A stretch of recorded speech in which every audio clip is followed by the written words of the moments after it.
How you doing? What's up, man? Good. Good to see you. It's been a while. Can you see this behind me? I can. I love it. It's great When to it see you. first when it first hit the scene, I didn't like it didn't immediately hit for me. And now, you know, it applies to so many people. I see Sam Harris tweeting today, and then his female version, the what's her name? Claire, someone in Australia, New Zealand. She runs Killet or something, and just strong midwit vibes all over the place. I guess is what I'm Oh saying. man. Well, I mean, so what? Sam Harris? You're saying? I mean, because I think he's the classic midwit. That's what I'm Is saying. that? Yeah. Yeah, Okay. Okay. Okay. yeah, Okay. yeah. Yeah. So how are things? Things are good, man. There's going to be some big changes in my life over the coming months, which I'll tell you about hopefully when we catch up in Miami. But yeah, I think I'm going to be spending more time writing, and me and Mark Awesome. Moss just finished the book. It's going to come out for the Really? conference. Yeah. So we did a book sprint, 4 or 5 days. And it's going to be Oh called, I shit. can announce the name. It's called the Uncommunist Manifesto.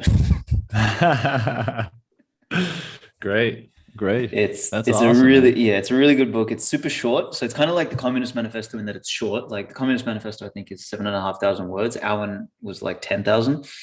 And basically, what we did was we went in and we first just demolished this premise that it's supposed that the history of the world has been the oppressors versus the oppressed, right? So we kind of demolished that premise and said that the history of humanity is struggling against everything, and there's always some level of oppressor and oppressed, but it's this complex struggle that has always existed and will always exist. So we moved away from arbitrary class classification to this idea of the struggle between the autonomous individual and the coercive collective, basically. Mm, And that's mm. sort of like the real dimension of the struggle. So we sort of did that. And then the path that we did was something that I've just been thinking about for a while now, which is separating economics from politics.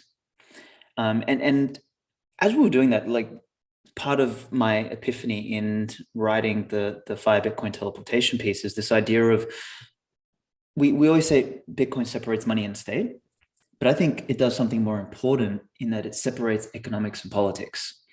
And that's kind of like, for me, it's a level deeper, because economics is something that exists at kind of the level of physics, biology, chemistry. Like it's a natural state of things. So when you look at if we use a Brandon Quittem-esque analogy, like mushrooms are actually performing economic calculation and action in order to grow, in order to spread, in order to do stuff. That they're harnessing energy and they're transforming it through some sort of biological process, and they're growing and they're expanding, and they're doing that. So if they grow and expand in a bad way, they get pain, or they get correction, they get feedback so that they adjust and expand in a correct way. So it's like biology, fucking down to physics, like they're all economic in nature. And this is something that we tried to like put into the book, is that the real spectrum is not political left or right. It's actually looks more like a T, and you've got economics on one side, or capitalism, like it's an organic process, bottom up, emergent, and on the other side is actually politics. And politics is an attempt to try and map territories, but it is always infected by biases. And you actually get this kind of spectrum of politics, which is left and right, but it is on the other side of economics and capitalism, which is an organic emergent process that happens. Like capitalism actually exists in socialism, it exists in fascism, it exists in democracies, it exists in all political systems, because it just exists. We're all taking, like, if the best metaphysical definition of capitalism is the transformation of chaos into order. That's literally what we're doing. We're taking stuff, it's chaotic, we're transforming it into order, then we have a higher order chaos, which we then do, and that process continues. It gets all fucked up and distorted when we politicize it. And tying that back to Bitcoin, is Bitcoin kind of separates politics and economics, and puts us on rails which are more conducive to nature. So anyway, to answer your question, what's new? That book's new, and it ties into all this shit. Yeah, well, I mean, of course, I agree with that. And so is this book? I mean, is it for the times where? Because as you say, I think one of the fundamental, the forces that play on people and that play on societies, and especially when politics are so influential, like when you don't have a natural incorruptible means of rails for these transactions, these value exchanges that characterize capitalism, let's say, and capitalism in the broadest sense as you just used it, then of course like discretion and comes into it, and that's what politics is.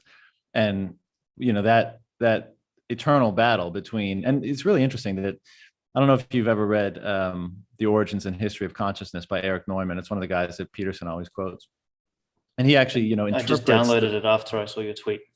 Yeah, so he interprets the symbol, like religious and mythical symbolism, in the like psychologically speaking. And so basically all of these different representations of the hero killing the calf, or the mother coddling the hero, and all this kind of stuff is a representation of the attempt, or to characterize the dynamic of the individual and integrated, like fully integrated self, and the benefits, but also the dangers of the safety of the collective, let's say. And basically trying to characterize the struggle and the pitfalls of emerging into the world as highly vulnerable and therefore dependent upon the safety of the collective, be it your mother, your family, your culture, your society, etc. And then as you grow and mature, being able to extricate yourself from that dependency, but then feeding into it in a manner that's productive, but from a standpoint of sovereignty and independence, basically, something like that. And and the reason why it's an evolution is because 200,000 years ago, let's say, we acted far more communally. Like there was far less individuation between anatomically modern humans. And then as the landscape of meaning expands, and as we develop more, and as culture emerges, there's more ways in which we're able to identify in ways differently than those with whom we're interacting. And so we become individuated through this process. We develop a greater sense of individuality. And that is part and parcel, I guess, is the thesis of his book, of the evolution of consciousness itself, going from kind of like what he calls a participation mystique, where like you are the group, to you are an individual contributing to a group, but with clear lines of demarcation between the two. And that the latter is a far more beneficial means of being, basically having experience of having a human experience. Well, it's the hero archetype again, recapitulated, right? Where it's not like being isolated and alone, and a loner is the ideal, nor is identifying purely with the collective.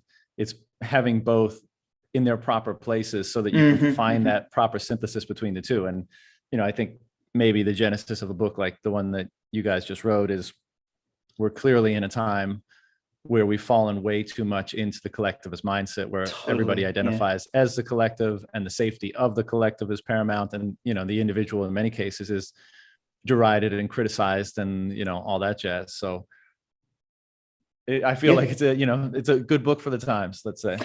Very much so. I mean, the hope is that it becomes, I read a stat somewhere that the Communist Manifesto is the most read economic essay or book in history. And I was like, if that's not an indicator of how retarded the world is, I don't fucking know what is. So who knows? Like, it came out in a period of, look, to grant Marx and his ilk the benefit of the doubt, like society was transforming then as it is now, like at a much faster pace. And the Marxists, kind of much like the Luddites, I guess didn't have the at least the historical frame of reference that you and I might have to look back and see that the process of creative destruction does come with it does have pain that comes with it, but it produces something new. Like there isn't ever like to believe that the destructive element of the creative destructive process of progress somehow reaches a zenith is to assume that, you know, potential is limited, which we know it's not. Like human beings will always find a new dimension of something to I mean, if we don't have any problems, what do? We just go and create a fucking problem. Like, you know, Right. and if anyone doesn't believe me, get yourself a girlfriend. You'll see. Like everything will be perfect. Just out of nowhere, it'll be a fucking drama. Why? Just because it's what humans do. So it's like that kind of ideology seems to me it's very ignorant of the human condition, right? Like, and Marx's whole thing was like, if we just remove privation, everyone will be happy. You know what I mean? So it's like, all right, so to remove privation, let's just take all the rich people's money and give it to everyone and everyone will be happy. We know what that turns into now that we, you know, have some hindsight. Now, I mean, I guess to loop that in is our hope is that in writing this book, that it may one day also be looked upon as a pivotal book for the times, because it, once again, kind of,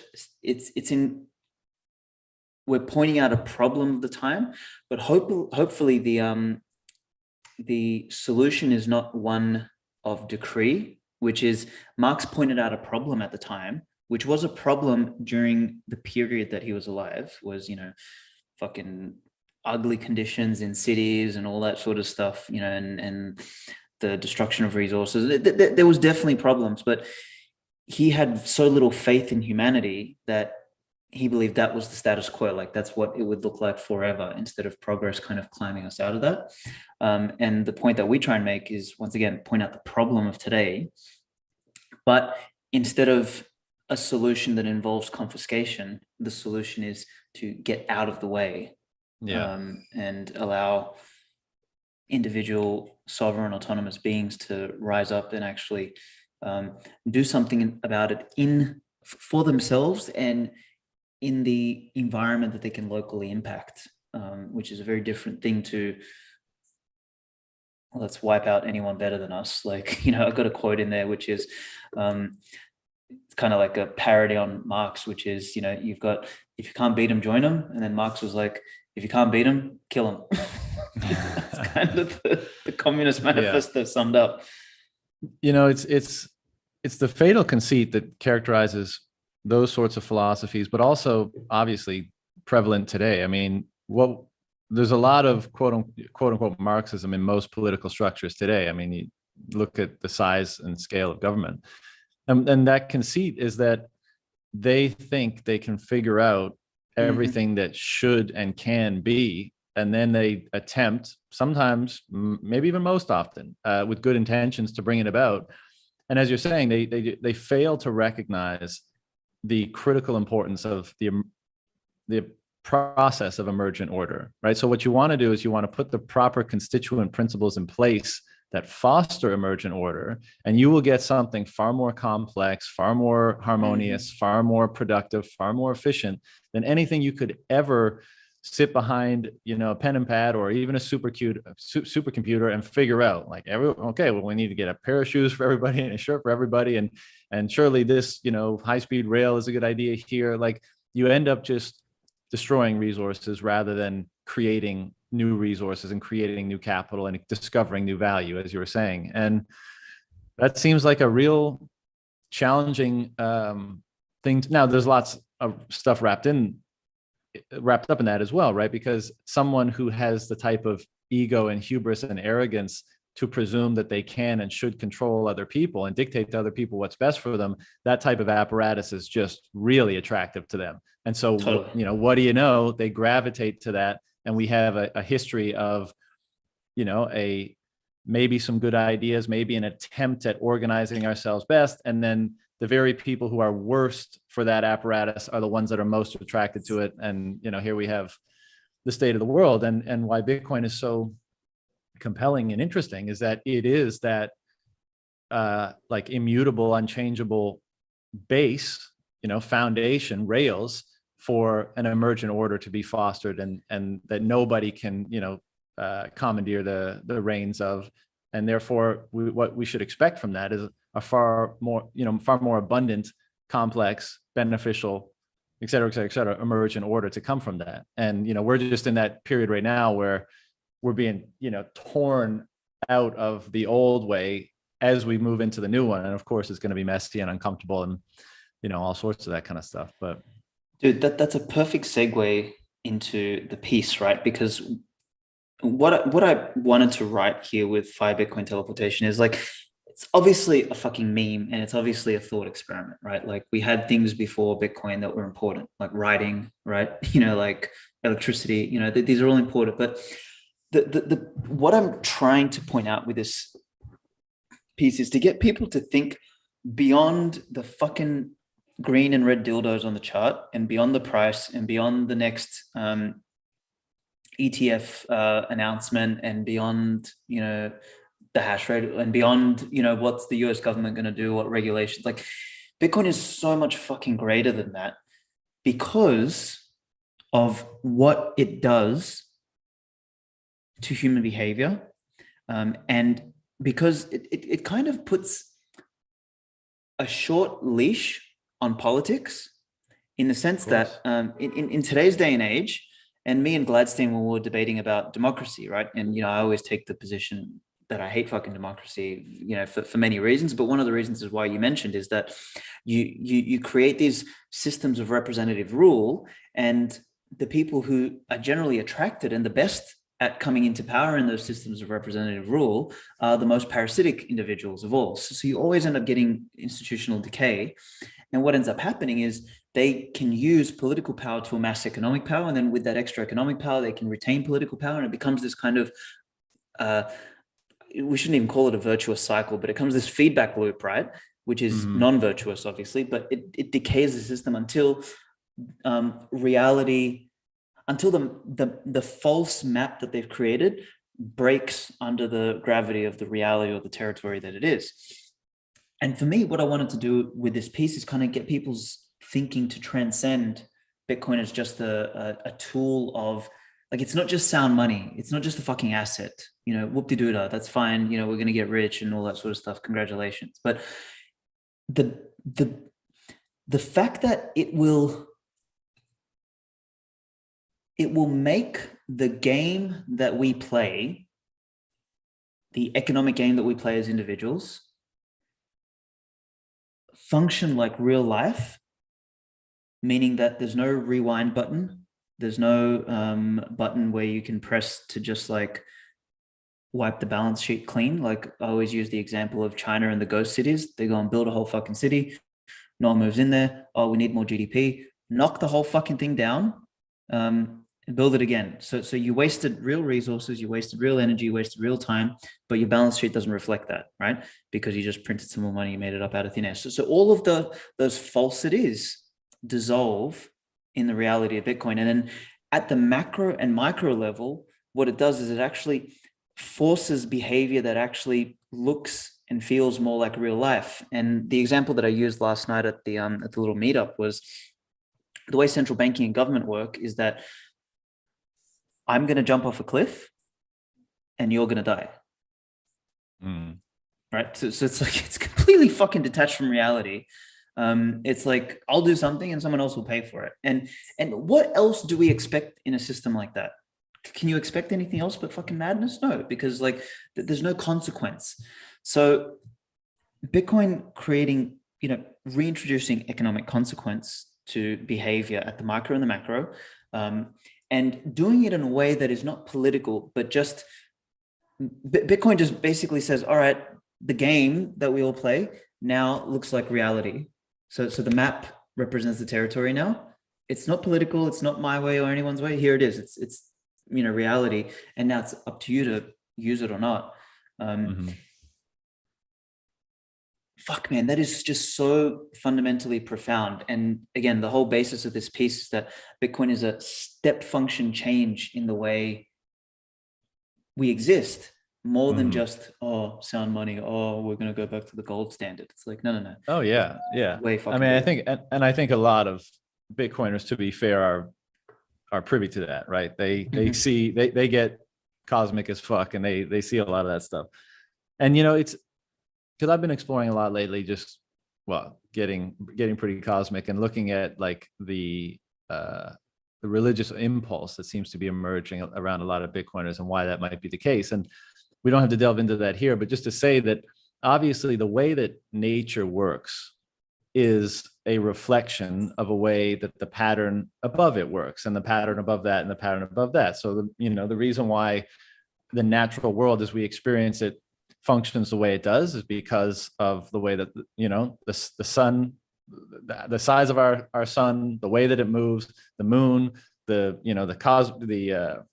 winds, all that stuff, right? All of those other patterns that are, let's say, in order above it, affect the lower pattern and shape it primarily.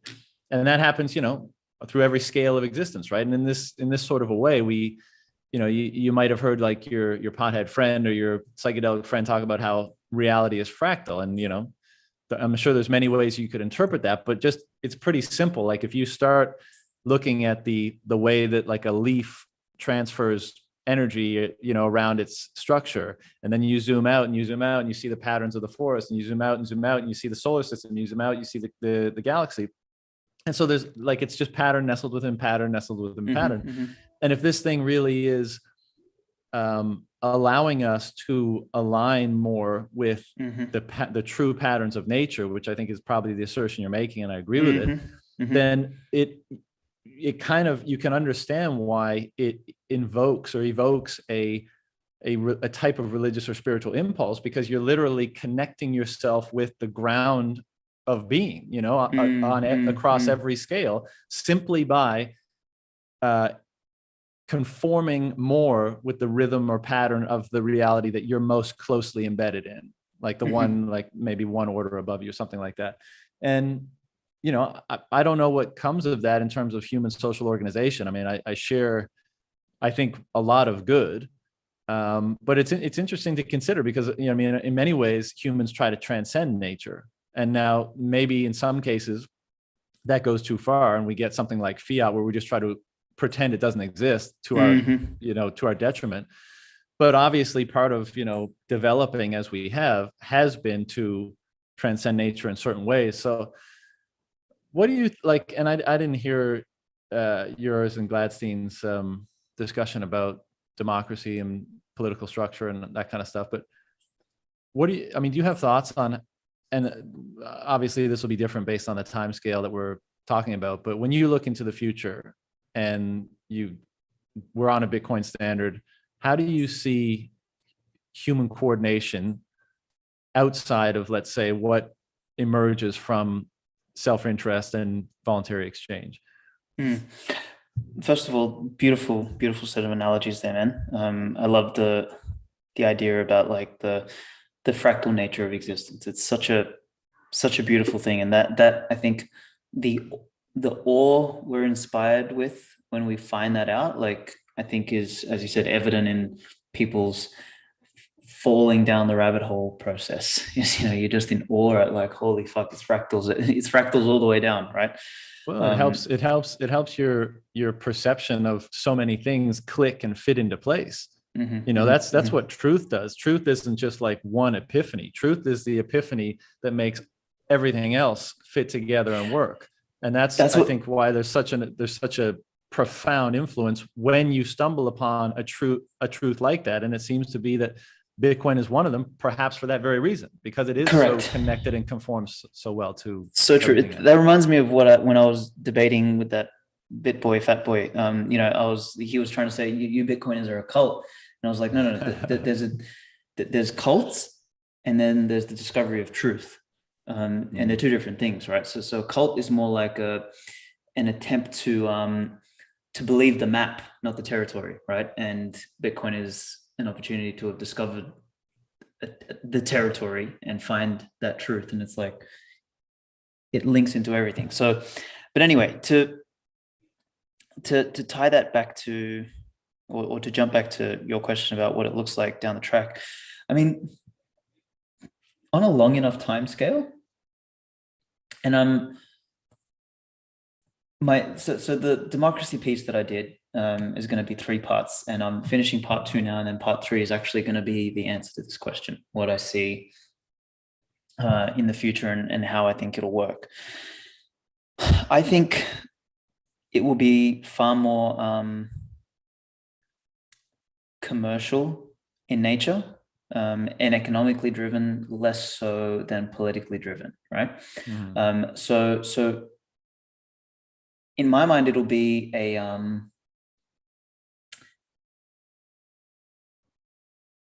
territories operated like the closest analogy I can think of is like businesses that have to service customers, which are their residents, and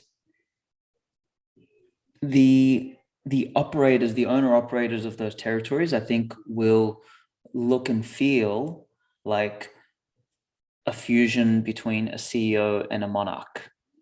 So like a king and a head of a business, and so I think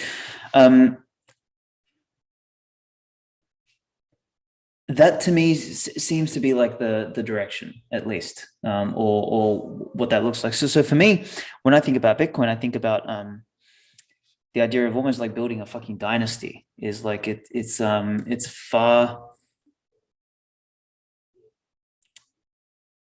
Yeah, I don't know. There's the other thing that I'll just quickly tie in there is like the idea of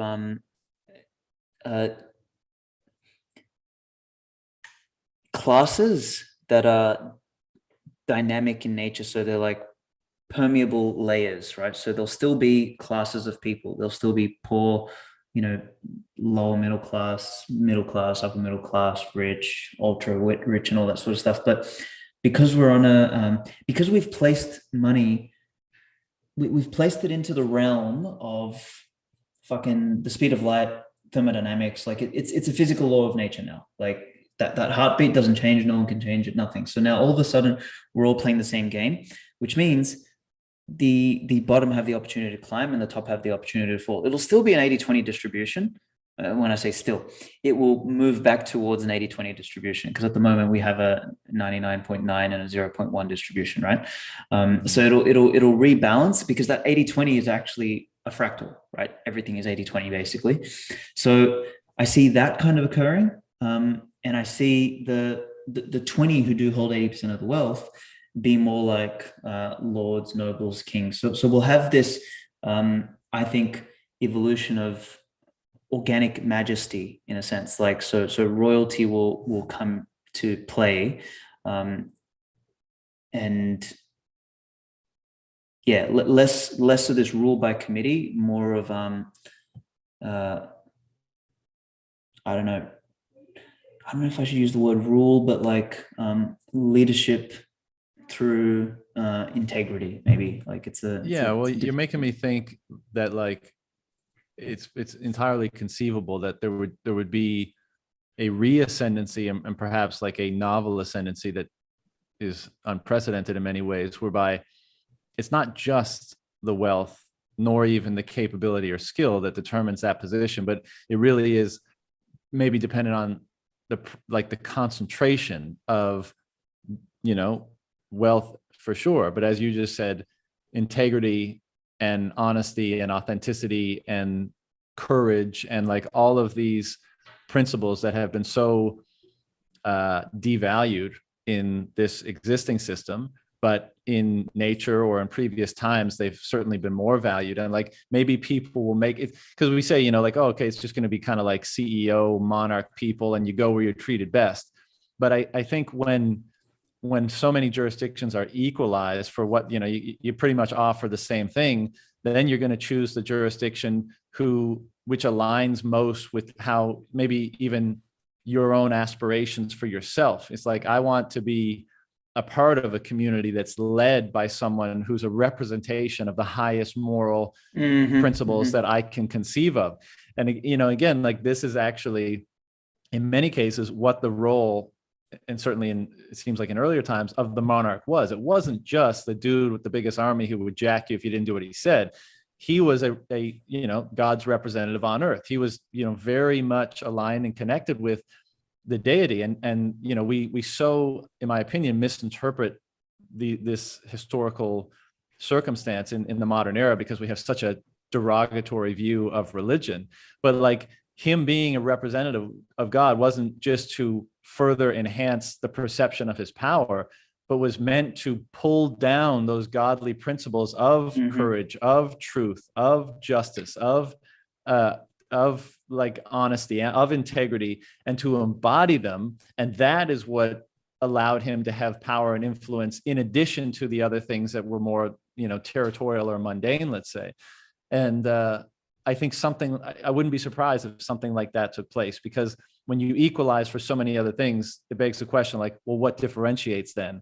And if we are really entering an environment where values are truly able to be expressed and then truly able to be compared, then you're going to have this hierarchical comparison and competition of values, and you're going to look for the places and the people where the values that you most highly value are most represented. And you're going to want to do that because you're going to want to be in an environment where you can refine them yourself. And, so I think the leaders of the future are really going to be like philosopher king type people, but like times 100, right? It's going to be, at the last halving, the referencing how much people seem to change when they fall down the rabbit hole. Like I joked, well, not joked, but there was some playfulness in me saying, like, by 2024 halving, we're all going to be like Neo-Spartan Jedi philosopher king savages, because like these transformations that are pushing us in that direction are happening so fast. And I mean, that's such a short time period. You put 50 or 100 or 500 years on that. And I think our leaders will be like really, really worthy of leading and respect and all that kind of stuff, to the extent we have that type of hierarchical structure, which, as you said, will probably be diminished, but never go away. Well, the thing is, hierarchy is just so incredibly important. It's nature's way of prioritization. Yeah. We're not going to get away from hierarchy. It's never going to fucking happen. What we need hierarchies of competence, hierarchies of integrity, hierarchies of progress, not hierarchies of fiat, hierarchies of decree and hierarchies of fucking the lowest common denominator, right? Because that's what we have today, is like this attempt to equalize everybody, because, this is coming back to a passage in the new book we wrote, in the Uncommunist Manifesto. It's like we say, the reason Marxism is so appealing is because entropy, it's easier to align with entropy than it is to align with progress. Like it's easier to bring someone down than it is to raise them up. It's easier to destroy than it is to build. Like, so that's why Marxism is so, and this was the epiphany I had when we sat down to write the book. Like, because Mark asked me, like, we were just having conversations and stuff like that. It's like, so he goes, why do you think Marxism is so appealing? And I was just sitting there thinking, I was like, you know what? It's fucking entropy. It's just easier. And what Marx and Engels did is they wrapped entropy, being the lowest, laziest, shittiest version of yourself into an academic framework. They gave it an academic validation with a bunch of stupid fucking words. And now when people read it, they're like, okay, I am entitled. I don't have to work. It's someone else's fucking responsibility. Like, we must fight that. And this is what I sort of find beautiful. And I think I referenced this in the 5 Bitcoin teleportation article, is just this idea of, I was trying to come to grips with how to define energy, right? Because like, Vaclav Smil, he calls it the universal currency. And without getting all fucking woo-woo and shit, like, but energy is everything and energy is everywhere, right? Like, yeah, bro, go for it. You're with the right person. Don't worry about it. I think I called it the primordial substance. I'm curious now. Let me just see how I referenced it. Energy. So much like consciousness and randomness, I don't think we have a precise definition of such phenomena, and I kind of place energy into that realm. But we can make approximations or analogies in an attempt to understand them. So I like to think of energy as the primordial substance. It's everywhere, not only permeates all, but it's the base composition of all. So like we fuck a duck. Going into these definitions, I lost my damn self. What the fuck was I talking about? Entropy and how the reason why things like collect. Yeah. Okay. Yep. So for me, I kind of view life as this, as the fingertips of energy. Like, so you have energy, and energy manifests in all sorts of ways, but its highest, most ordered manifestation is life. And then if you look at life as a complex manifestation of energy, like as a highly ordered manifestation of energy, consciousness seems to me to be the fingertips of life. So if life is the fingertips of energy, consciousness is the fingertips of life. Like, so it's kind of like we're at the fucking very edge, and we are basically embodiments of an anti-entropic force. We're going in the opposite direction. Life seems to be the thing that works in opposition to entropy, and that, tying it back to Bitcoin, is like Bitcoin being aligned with kind of like life and nature and these fractals allows us to once again behave in accordance with life and move chaos into order, like be on that path, but not be forced to do it. Just it being the path of almost least resistance. Like that's the pathway that you're walking on. It's because right now, no matter how much we want to be moral and justified and all that sort of stuff, like you really have to cut against the fucking grain to behave morally at this point in time in the world, because like the direction of incentives is completely in the opposite way. Like the map is telling us to go that way.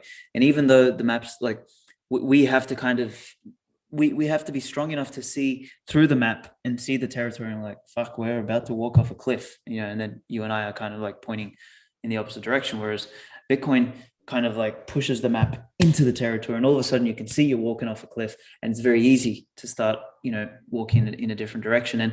And with that, reality, what you start to get is this: people make better value judgments. Better value judgments result in, you know, better actions, better behavior. It results in, you know, the economic consequence component results in better feedback when it comes to poor behavior, so you correct quicker. It results in doubling down on better behavior, and all of these behaviors, like worse and better, seem to be understood through the reference frame of some sort of natural fractal, which to me is basically how you define morality.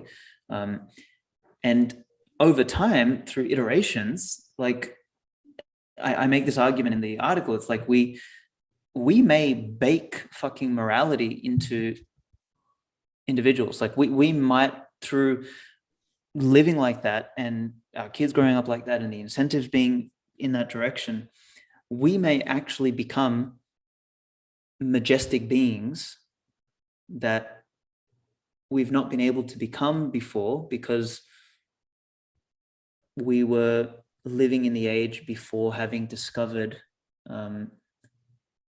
perfect money, which is the fusion of, you know, this metaphysical notion of money and the physical reality that we're contending with. Like, so it's like, that's why for me, this is such it's a 0 to 1 moment, I think, more than just about any other moment before it. Yeah. I mean, I'm obviously very receptive to that. And again, to go back to that idea of if this is a tool, or maybe it's like, you know, on the one hand, you could say it's the best interface we've yet established for consciousness to transmute and, you know, energy into order, right? Like it's the best means of doing that. But if we go back to that analogy of it aligning most with how a broader natural pattern functions across all, you know, many different scales, then as you're saying, like, what will that imbue us with? Well, again,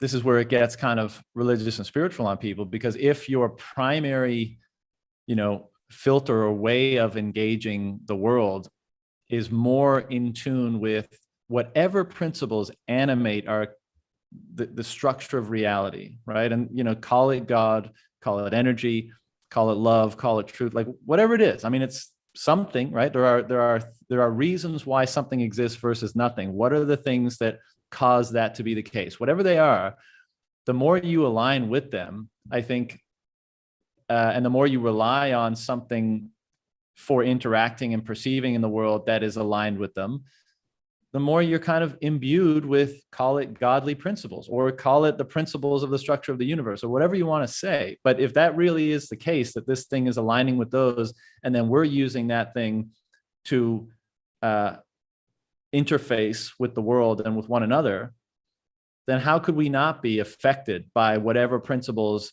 animate it and which it speaks to across all these sorts of different scales? And so, technology is always something that accelerates. Well, if it doesn't accelerate evolution, which it probably does on a long enough time scale, but it certainly allows for different behaviors, and different behaviors taken consistently and long enough contributes to evolution and adaptive competitiveness and that kind of thing. So, and I think this is pretty evident that as our technological landscape develops, evolution is probably accelerating, even though from our vantage point, it may be difficult to discern. But like, evolution, you mentioned something earlier, like when you were talking about how you think hierarchical social structures, people at the top of them, or everyone, will have a greater sense of dynastic thinking, let's say, about their families and their bloodlines and that kind of stuff. And that's an interesting notion. And, we could have a chat about that. But I think one of the reasons why that's the case, and this is always the case with technology, is that it expands the spatiotemporal relevance of your own consciousness, right? So before there's anything, right, before you have any instruments of value, it's mostly the here and now, because 10 years from now isn't relevant in any way to you, right? There's nothing that you can send into the future. There's no way you can ascribe meaning to that future. But once you have something that ostensibly can last into the future ad infinitum, let's say, and also can encapsulate all of the now in terms of being able to be sent anywhere and exist anywhere in minute denominations and that kind of thing, then so much more relevance enters your consciousness. And now you're contending with, quite literally, an expanded consciousness. And so, one of the things that I like to explore is, obviously, psychedelics are a big part of my own personal development. And those have a similar effect, obviously with a different mechanism. But what is the effect of introducing something into your consciousness that so dramatically enhances the relevance or salience of a broader scale of time and space? And I think the unavoidable answer is, or at least it seems to me, that like the world of meaning that you have available to you and the time horizons on which it's playing out expands dramatically too. So it makes sense that you would now be, and people talk about this in Bitcoin all the time with the time preference thing, but I think it's to the point about impacting evolution. I think it's more deep than that, because that happening powerfully and consistently enough ultimately changes our brain, and probably in a pretty profound way. Of course, I don't know the time scale on which it would do that, but it seems to me to make sense that it would have a very powerful effect, probably on not too long of a time scale if everything stays in place. Well, that's the thing. Like, I would argue that we've devolved in 3 or 4 generations already. Like, look how fat people are. Look how lazy they are. Like, even, and that kind of decay, and I don't know if decay happens as quick or, faster or slower than upward progressive evolution. But it's like, in a century, we seem to have become more fat, slow, stupid, dumb, dependent, retarded than ever before, right? And that is, we know that, like, what's happening at the moment is, you know, evolutionarily speaking, or fitness speaking, like in the current world, the actual incentive is to become as much of a parasite as possible, and to, I don't know, to conform as much as possible. Like they seem to be the two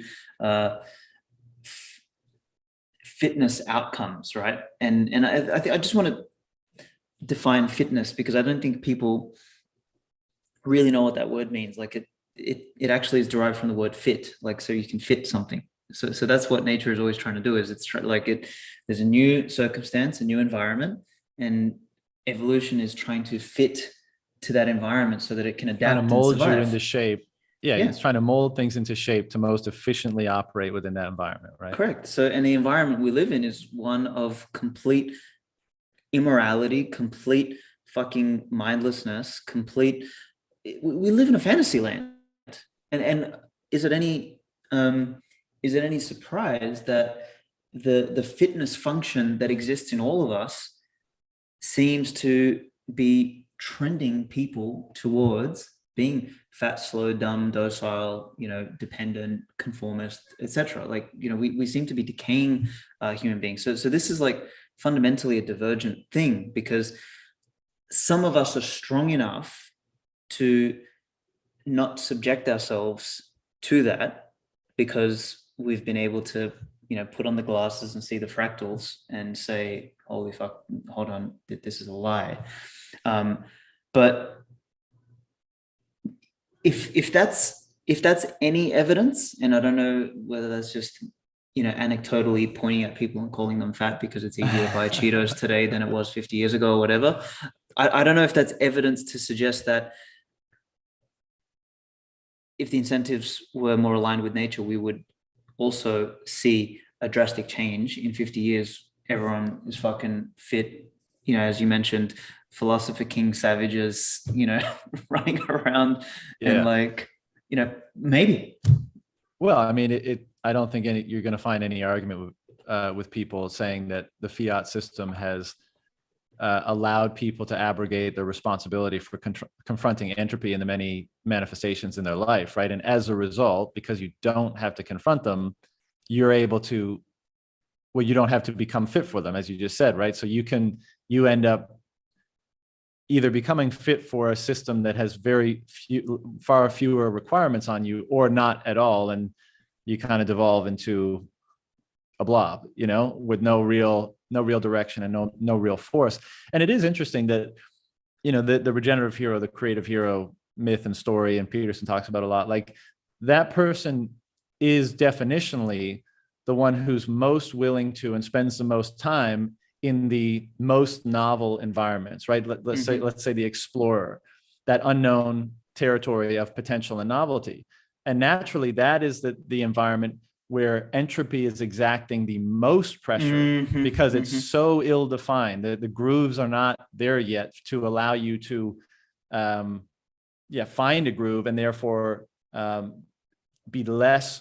less friction with the entropy or the unknown. So the hero is the one who has to confront entropy the most, and as a result has to become more fit than anyone, because they have to be able to be rigid enough or adaptable enough or strong enough to confront unknown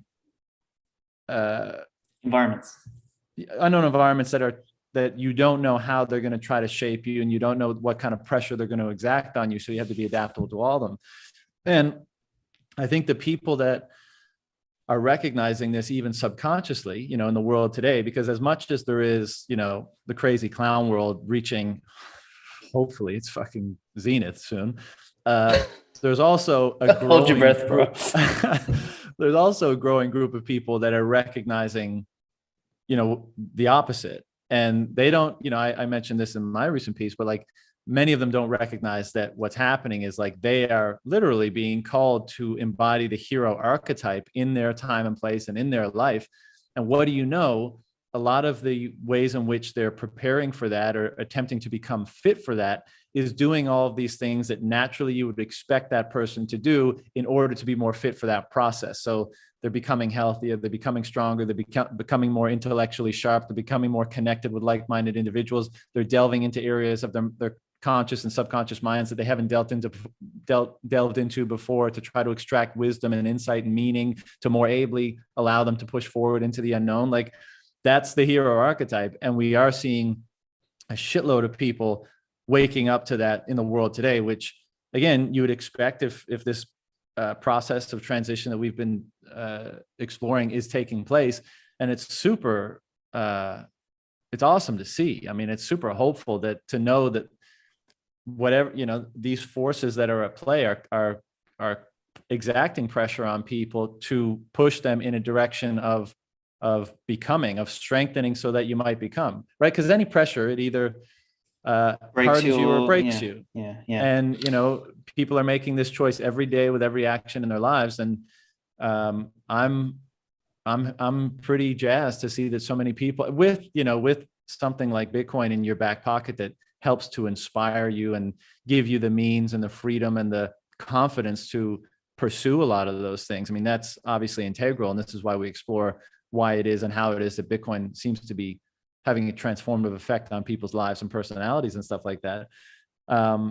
Which again speaks to the profundity of what Bitcoin represents, because what all these religious stories throughout time, like they're trying to communicate the fact that hero archetype is the greatest thing to strive for, because it's what allows you to become adapted. It what allows you to maximally extract order from chaos and bring it back for the benefit of yourself and all, right? And so, and these are powerful archetypes and ideas.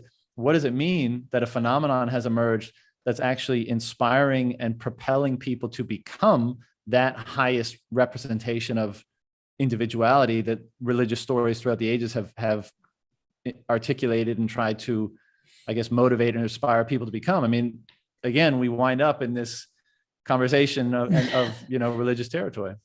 There's a point there which I just want to tack on just at the end of that, is this and maybe it ties back into the article in the sense of what I wrote about BB and AB as a timeline, but see, religion and philosophy and I mean, they're the two big ones. One could say, other institutions of rulemaking, so like government constitutions, for example, the Magna Carta, etc. All of these were attempts at basically building maps, right, to help us navigate the territory of the world of life. But they were all sort of they're all kind of imperfect. Well, they're imperfect in the sense that they were decrees of that they were written or spoken or decrees to encourage us to act in accordance with these, because this is most aligned with life. And where Bitcoin trumps everything is that it doesn't even need a decree. All it needs is the reality of if you lose some Bitcoin because you were dumb, stupid, made a bad decision or whatever, no one's giving it back to you. So it's like there's a real piece of pain there. So it is like, and this is why I need to fucking finish this article, but I've got one that's called like Bitcoin's greatest gift is the reintroduction of economic consequence. And when I say economic consequence, I don't just mean like making or losing money. I mean that every action, as we sort of said in the beginning of this thing, is economic in nature. We are all at any point in time running calculus in our very being with respect to where to allocate our precious time, energy, and the resources. Like we are, that's the calculus we are performing all the fucking time. We are making value judgments in order to know how to act in accordance with what we believe is important. So by reintroducing economic consequence, meaning that if you fuck up, you lose, it forces you, not by decree, but by the specter of reality, or by the fusion of the map and territory, it forces you to behave in a way that is in accordance with all of the teachings that philosophy and religion and everything else have before come to tell you verbally, Bitcoin makes you do it because it is, right? Yeah. And it's like, it's so fucking profound. Well, it grounds you, to your point earlier about energy, it grounds you in the currency or language of existence itself. That's it. Right. And so all of these other, as you say, like, and I don't want to shortchange, because meaning and symbols have energy too, right? So that's how they have their relevance. If they didn't, they wouldn't have any impact.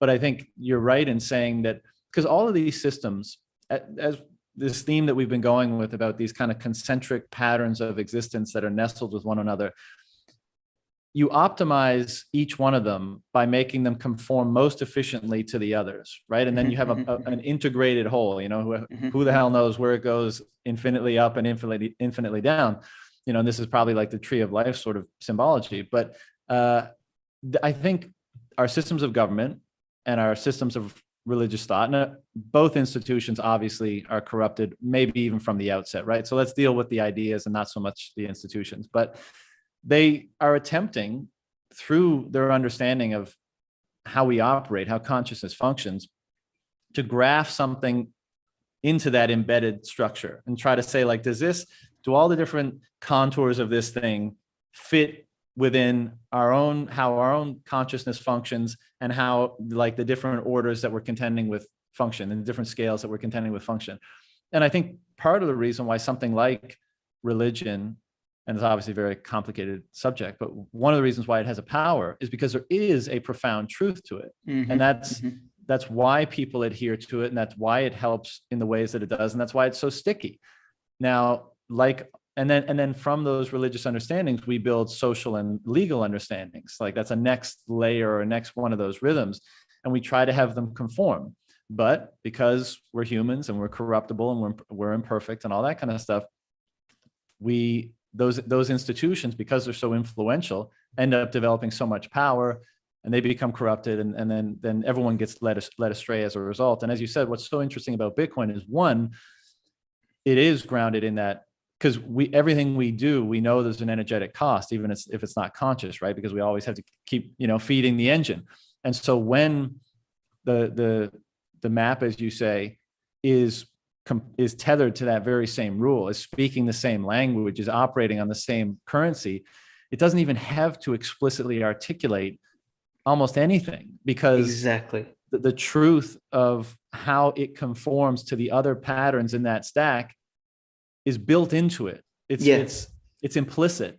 Yep. And I think this is part of the reason why we're seeing how people are so affected by it, because you're trying to make sense in your own mind why it is, when you interact with this thing, it's having such dramatic effects on you.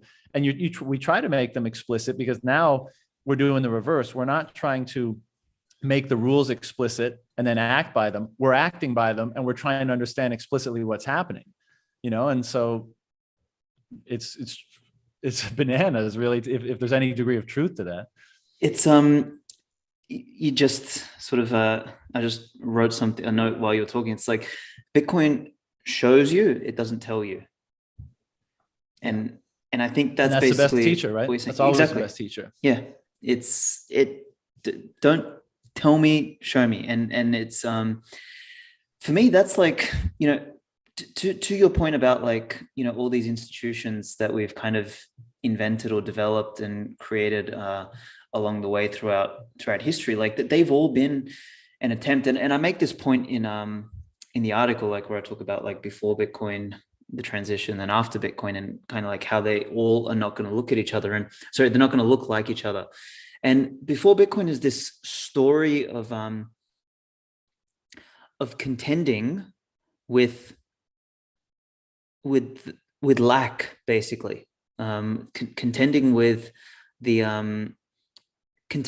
I guess a mixture of uncertainty and lack, because that's really what, if you look at the story of humanity, I guess after the early era of pure hunter-gatherers, right? Like, after we killed off a bunch of the large megafauna and stuff like that, and we realized that we had too many people and not enough food, we basically, like, and this was before the advent of religion and everything, we basically had to contend with lack and complete uncertainty. And there were two ways of subsisting. One is, I'll beat you over the head and take what you have. Or number two is cooperate, and maybe together, if we cooperate, we'll produce enough to keep us all alive. And then, you've obviously got you mix in there, which is like, if you and I cooperate, we're stronger than one individual. So we can take, if 10 of us cooperate, we can take from 5, and all that sort of stuff. So, but what I think the history of BB, of like before Bitcoin, this timeline, is what this history is representative of is the calculus of take being more opportune than cooperate. But over time and over the ages, the realization of great men, whether kings, those who embodied God, rulers, the Jesuses of the world, the Lao Tzus, the Buddhas and everything, were individuals who realized that, hey, there is a better way, instead of just beating each other over the head and taking with it. So what they attempted to do was create philosophies or metas or, golden threads or ideas that would institute cooperation over violence as a means for contending with lack and uncertainty. And that's sort of been the history up until Bitcoin. And I mean, notwithstanding the period of transition, which is most likely going to be ugly, on a post-hyper-Bitcoinized standard, the calculus of take versus cooperate completely changes. Like, at the moment, self-custody is okay, but in 100 years, like, the idea of being able to take somebody's Bitcoin will be so fucking unfathomable. It's not even funny, right? So the ability to by force confiscate someone's wealth is not going to physically be able to exist. And as a result, the cost of defense is going to basically disappear, and the cost of attack is going to be way too high. So it'll actually force us to not just behave in accordance with the morality of cooperation because someone said so, or because it's the right thing to do, because someone has observed and has the integrity of philosophy, their integrity of philosophy is great enough such that to, propose such a way of living, it doesn't require that anymore. It just is how you do it.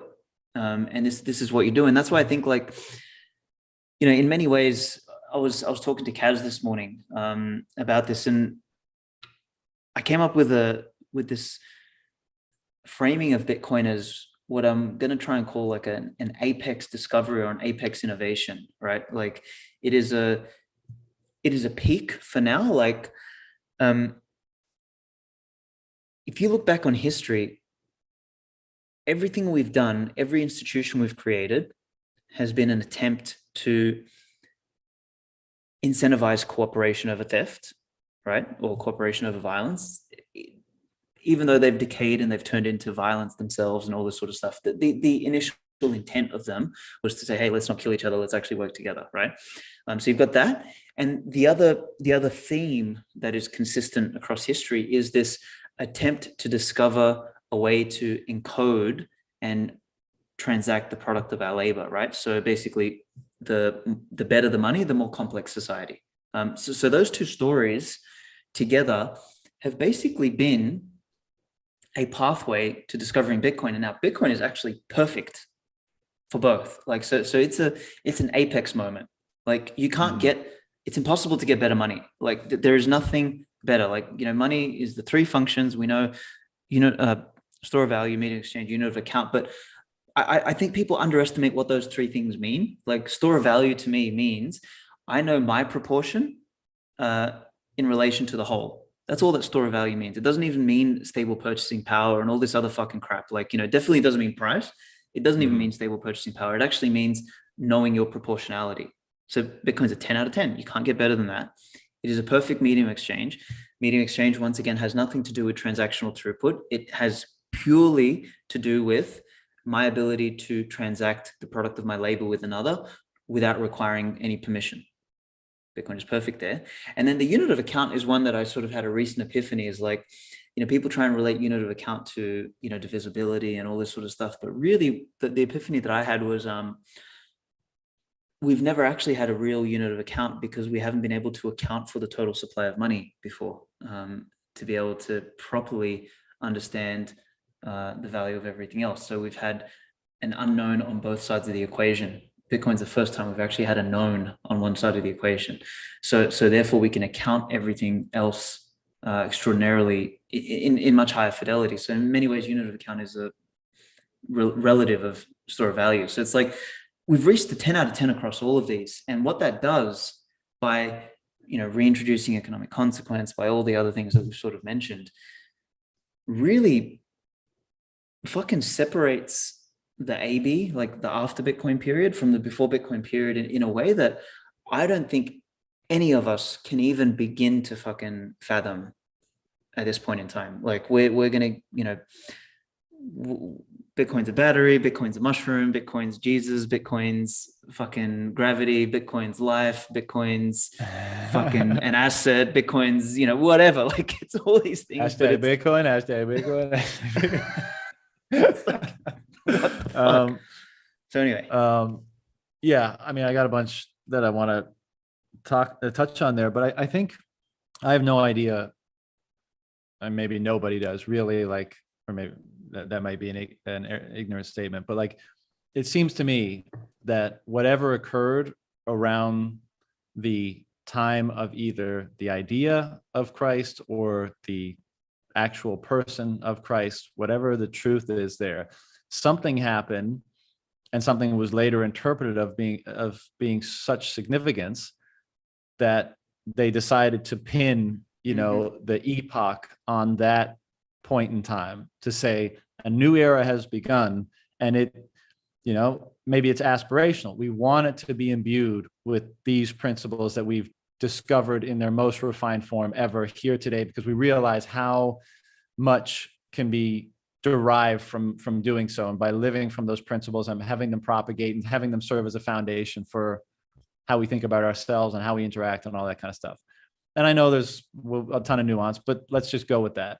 If that's the case, I mean, it seems so obvious to me that we will, whether it's next year or 100 years from now, put another pin down and say, this next epoch is defined by this thing. And as you said at the beginning, like, and as I'm exploring on a lot of my pods lately, and a lot of other people are as well, like, we won't be putting the pin in and saying, this is when we discovered sound money. That's not how we're going to refer and describe this thing. We're going to describe it very, very differently than that. And, obviously in my recent piece, I alluded to it's, how it's like a Messiah, although obviously of a different kind. And so, that seems very evident to me. And one of the interesting things you were saying, because one of the things I think about a lot, and I want to ask you this, and this goes back to like the political structure sort of discussion.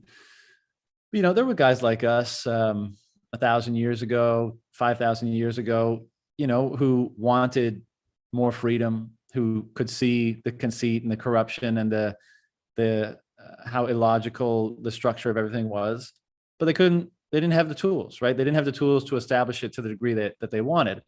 And notwithstanding, we're always going to aspire beyond our current circumstance and beyond our reach. But, we and the sovereign individual like deals with this a lot, where they there's a certain technological determinism, right? It's like, you can have whatever theories you want. You can be a Marxist, a capitalist, a this, or that. The technological circumstance of the time is going to characterize, as they use the term, logic of violence and other things that take place in that time. And that will be the prime, if not only, determinant of how society is structured. And I agree, like, if Bitcoin just continues to condense all, it sucks more and more non-utilitarian, let's say, value. It takes all the monetary premium and then and then some, right? What other forms of value we don't use to like literally consume and subsist on, it condenses into Bitcoin. And as you say, I mean, this changes the logic of violence tremendously, because you know, you may not, you're not going to ride into the next citadel and take shit over if all you have access to is like their banana trees and, you know, the cattle that they're are on the land. You know, that's not worth the risk. And you know, there's definitely a lot of truth to that.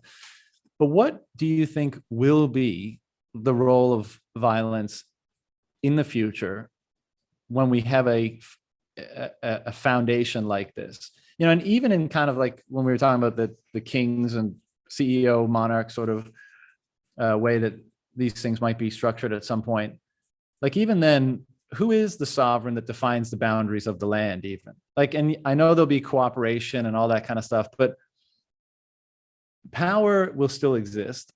Mm-hmm. And the discrepancy between power will still exist. And the relative gain, even though it'll be dramatically reduced, will still exist in some form. Mm-hmm. So in an environment like this, you know, I'll first say, like, I think it's possible that, you know, the reason why the Jedi kind of imagery came to my mind a few years ago is because like they're so minimalistic, right? They're so pared down. It's such a stoic existence. And if all of your wealth and value is wrapped up in the force or in your chi or in your Bitcoin, then the world around you can become far more simple, you know, for lack of a better term. But what do you think? So I think there'll be less to steal and all that jazz, and we'll have the environment around us will be constructed by quality and beauty so much more than it is today. And it'll be built in forms that aren't capable of or worth stealing per se. But still, this utility of violence doesn't go away. And I'm wondering how you think it gets restrained or altered in this kind of environment. Yeah, so I'll answer that this way. I think territory becomes that which you can economically defend, and that which you can make economic deals to co-defend. So at the moment, like to defend a landmass the size of the US, the US needs to perform all sorts of politicking, and it needs to remain fraudulently economically viable, printing money, taxing, you know, borrowing from the future, whatever shenanigans it pulls, in order to maintain some sort of protection across its borders. As that crumbles and as it becomes more expensive to defend larger territories, you naturally have to shrink your border. You have to shrink down what you can actually defend, because peace, like I wrote a little paragraph or parable recently about like peace being the potential for mutual violence, right? Is more than just like, so kind of like peace has a carrot and a stick, right? In order for peace to exist, you need to be able to inflict violence. You need to be able to inflict damage. So the capacity for violence needs to exist, and needs to exist on both sides. Like there was a great quote that I read from some dude, his name was AJ Kumar or something like that, but he kind of says, if you put two tigers in a cage, and you throw some meat in there, they actually won't fight. What they'll probably do is they'll kind of like tear up the meat between each other, because they know that the other tiger can cause significant damage to the other one. But if you put a dog and a tiger in a cage and throw some meat in there, the tiger will eat the meat and the dog, because there's no potential for violence. So basically, I think violence will still exist, but what will happen is, and this is by no means going to happen tomorrow. This is like a fucking messy process that might take 50, 100, 200, 300, 500 years. I don't fucking know how long it takes. But what I think you end up getting is a patchwork of territories that are privately owned. So like I'll have my fucking dynasties. So there'll be like Svetski fucking land and then Valis land. And we might form an alliance. Like our descendants might form an alliance. They'll got like a big ass fucking statue of you in one and me in the other. And I know this shit sounds crazy, but like, hear me out. It's like these territories will need to defend their fucking borders somehow. and form alliances amongst each other, so that the capacity for violence exists for any aggressor. So that way there is damage to be had if you go and aggress against a particular territory. So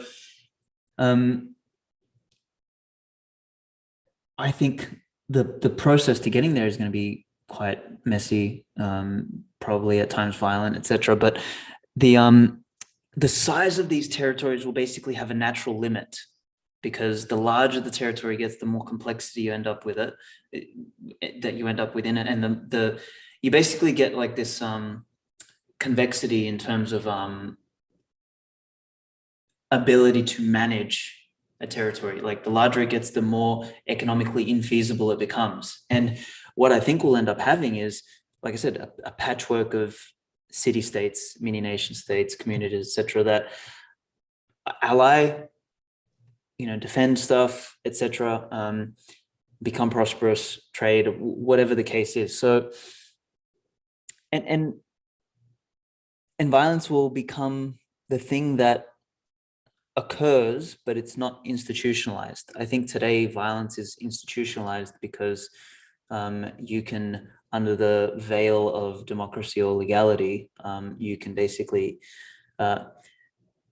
give yourself the legal right to plunder, which is a form of violence that the government has. Whereas a robber or a fucking some mini terrorist or something like that. I mean, and terrorism is another thing. It's like terrorism is really just a function of pushing back against the state. Anyway, you remove the state, it starts to diminish the nature of terrorism as well. So like all these sorts of things really start to change, after multiple decades and maybe a couple centuries of transition. So I don't know if that answers, but I think the two takeaways there is like territory becomes that which you can economically defend, and by default becomes a lot smaller, and therefore you can manage violence within that kind of territory, and it becomes commercially relevant to manage violence.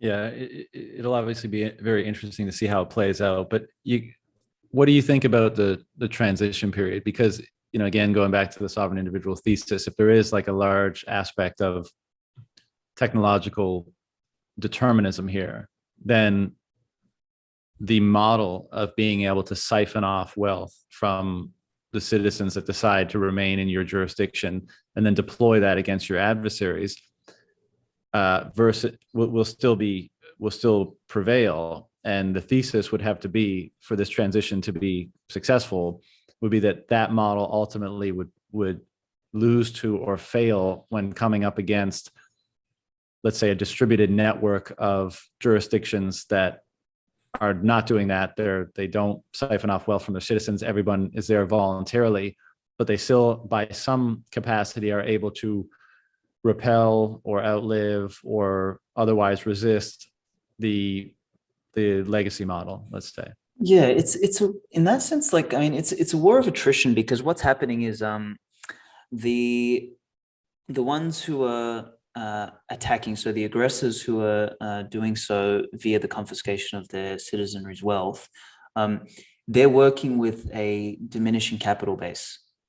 Yeah, they have more money, they're printing more money, but what they actually have less of is actual real capital, because it's capital that actually produces value. It's capital that is actually traded for. And the problem they've got is that they have the dominance right now, but they're on the wrong side of the gradually then subtly equation. For them, the rug pull happens so fucking quickly that they need to move very quickly. But I don't think their organizational structure is designed or even capable of moving quickly enough to stop something like this. So what will happen is that they're going to continue getting brain drain. They're going to continue getting resource drain. The value of the paper that they're funding themselves with will continue to lose value. And there comes a point where basically, and this is, for me, is where Bitcoin gaps up to 1 million, 5 million, 10 million 100 million in a very short period of time. It's that nobody for any price will trade you any of their Bitcoin. Like it has to be for a product or service. And at that point, like the carrot that the state has in order to aggress against another, the carrot that the state has in order to incentivize the constituents, of their territory to aggress against another disappears very quickly, and then they're only left with a stick, and then the stick never lasts very long, right? So that kind of crumbles under its own pressure.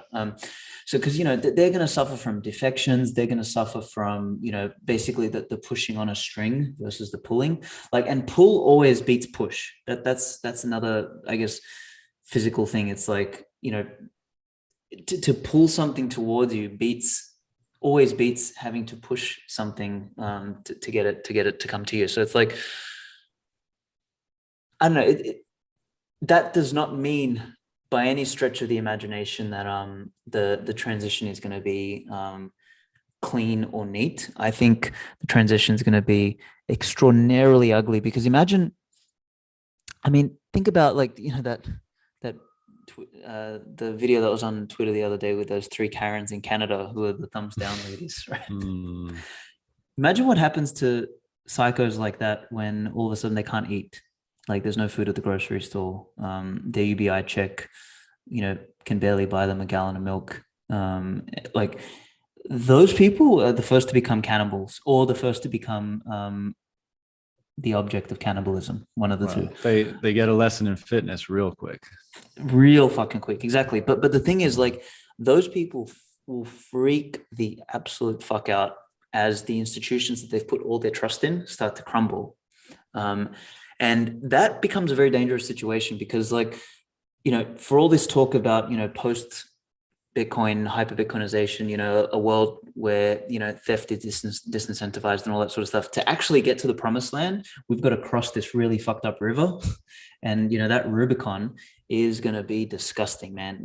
That people will be desperate, and in desperation, robbing, stealing, killing, thieving, fucking, you name it, will emerge. Like, the greatest Ponzi scheme we see it in many time. places already. I mean, you look at places like San Francisco and a lot of blue states in the US and certain places in the world where the depravity of sustenance and capital leads to depravity of morality in many ways, and then it just all collapses, and it turns into like a Hunger Games sort of situation. And I try to be optimistic, but you want to plan to be able to insulate yourself from that kind of stuff. But you mentioned in the piece the idea of the great filter, right? Like, and is it the Fermi paradox, where it's like, is the reason why we don't see much life in outer space might be because when civilizations get sufficiently advanced, they just end up destroying themselves, right? We got a lot of nukes in the world. I know this is a dark question, but like, what if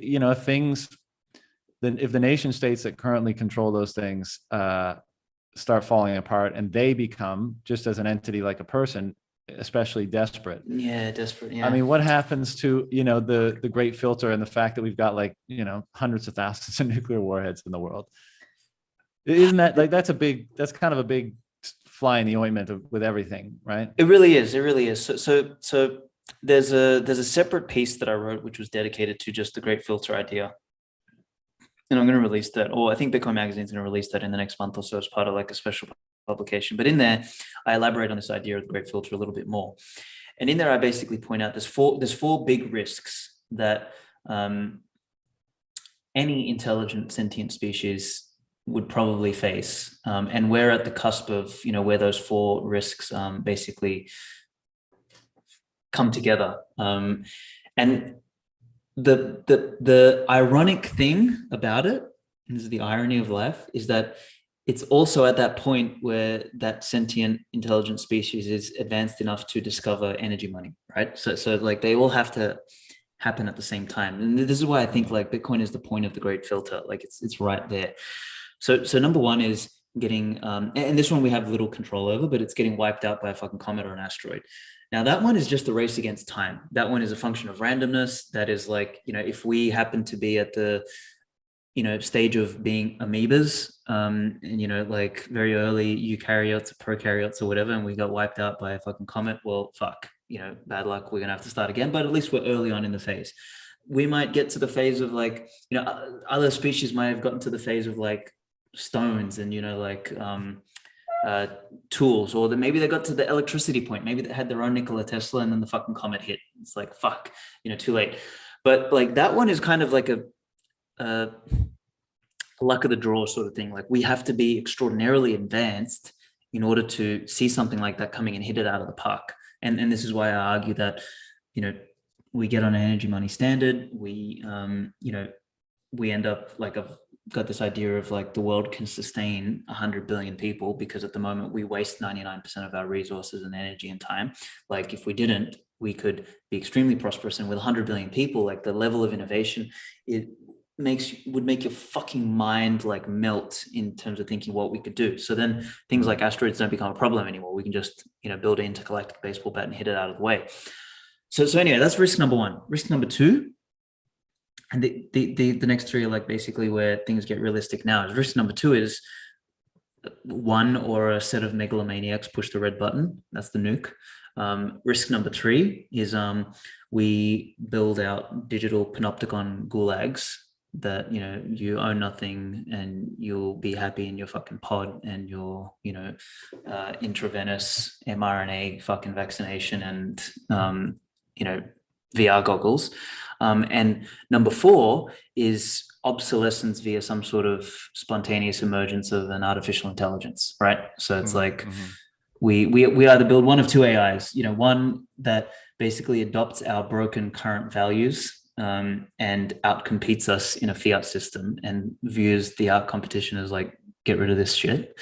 Or number two is it actually has good values and looks at us as retarded and says, get rid of this shit. So it's like, but both kind of dangerous. So they are all like very real risks. And the nuke one is, I don't know which one's the most risky, but it seems like the nuke one is the one that is the most risky in the sense that Bitcoin will have the hardest time stopping that, because Bitcoin kind of counteracts and it's ready to go. It's right there, like yeah, exactly. That button exists. So yeah, exactly. Yeah, the other two are still in the making, right? So it can kind of reverse those. You're like, I don't know, man. We're probably fucked. Basically, we have a small chance to basically have anyone that is anywhere near the red buttons. If they hold some Bitcoin, there's a chance we make it. If they don't hold any Bitcoin, and they're near the red button, that could be really bad. If they like, for example, if they hold Dogecoin, like if Kim Jong-un bought Dogecoin because Elon Musk said so, we're all fucked. Yeah, well, it should be easy enough to get some Bitcoin in somebody's hands who's at the helm like that. So that actually makes me kind of more hopeful. But I know it's an unanswerable question, but let me ask you this, and maybe we'll wind it down with this. But being the ones that are in the transitionary period, and being the ones that are, and even we all come from different backgrounds, of course. Some of us adopted broadly speaking, a more stoic lifestyle prior to Bitcoin, but like we are the ones who got all of our signals and all of our conditioning from like the height of fiat, right?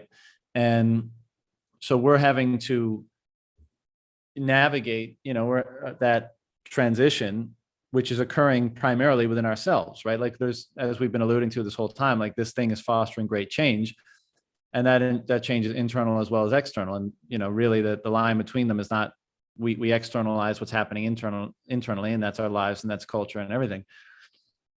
So, and I think you fall into the category of having confronted a lot of, becoming fit, to use the terminology we've been using prior to Bitcoin in many ways, like envisioning somewhat of having similar principles and ideals, and as a result, becoming fit to align with them and that kind of thing. But, given the potential for a disruptive transition that we've been talking about, and the hopeful aspects of what may lie on the horizon, have you noticed, like these sorts of internal, like reorienting changes occurring in you? And if so, how do you navigate that properly? And the last little bit I'll say about that is, like, one of the things that everyone has to confront today who's quote unquote waking up is just the sheer frustration with the way things are, the clown world, broadly speaking, and just how intrusive, how dangerous, how oppressive, how damaging, et cetera, it all is.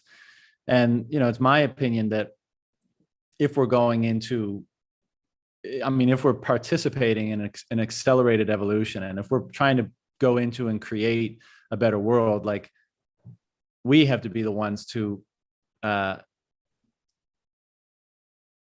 kind of participate in this alchemical transformation so that we navigate every aspect of this properly. And, like the truckers in Canada are kind of a good example right now, whereby, like, I'm sure that a lot of them are super frustrated, and I'm sure there's an impulse to express that frustration physically, like if a police gets up in your grill and they're starting to jack you around, or if counter protesters, like, of course we have an animalistic impulse to fight back.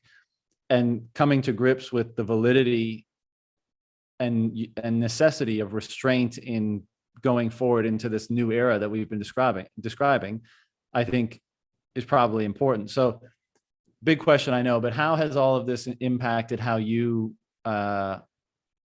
make yourself fit for a new emerging world? How to answer this one? Let me say it this way, and I don't know if this is going to answer it, but maybe there's an answer in here somewhere that you can pull a thread on. Is I've tried to change my tune, or my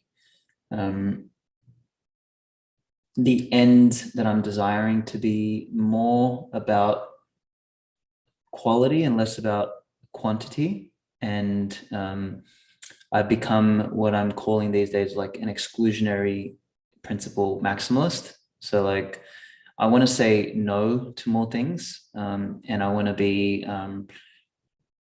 maybe this relates to your Jedi thing, right? Is like this. I'm coming to terms with wanting to have less to do with the world. I'm trying to extract myself across multiple dimensions and really simplify things. Like, if my ideal life would just be do 1 or 2 podcasts a month, do some writing, and go and basically do something very similar to what you're doing with your life at the moment, right? So it's like, and I don't know if this is answering the question, but it's like I'm trying to, in a sense, kind of Jedi / John Galt / something like that myself, and exclude more from life, because I think one of the other currencies, as we're transitioning into this, weird, as we're transitioning through the clown show element of the Great Transition, is that is lightness and flexibility are going to be extremely important for our ability to adapt and be fit coming into this phase. Because as much as you and I and people like us are lucky enough to be born at this time, like, we're honestly the founding fathers of the AB period, right? So before Bitcoin, there was clusterfuck, and after Bitcoin there will be beauty, but the price we're going to have to pay to come to the after Bitcoin phase is going to be maybe decades of fucking mindlessness. And the upside for you and I is that we'll be able to plant seeds for fucking dynasties that might last thousands of years. The downside is that we're going to have to live through what is arguably going to be the most retarded period of human history ever. Like, we're going to see men having babies. We're going to see people falling in love and having relationships in virtual reality. We're going to see, apparently people being gang raped in the metaverse, whatever other dumbness we're going to see. Like, it's going to get incredibly stupid. And it's probably, as a result of the stupidity, when reality catches up, it's also going to get incredibly violent.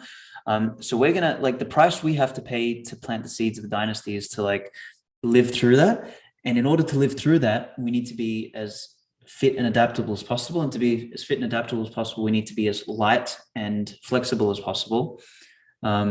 And to be light and flexible, we need to be exclusionary maximalists. We need to say no, and we need to think about selectivity instead of inclusivity. So it's kind of like, I don't know if that answers what you were trying to say. No, it does.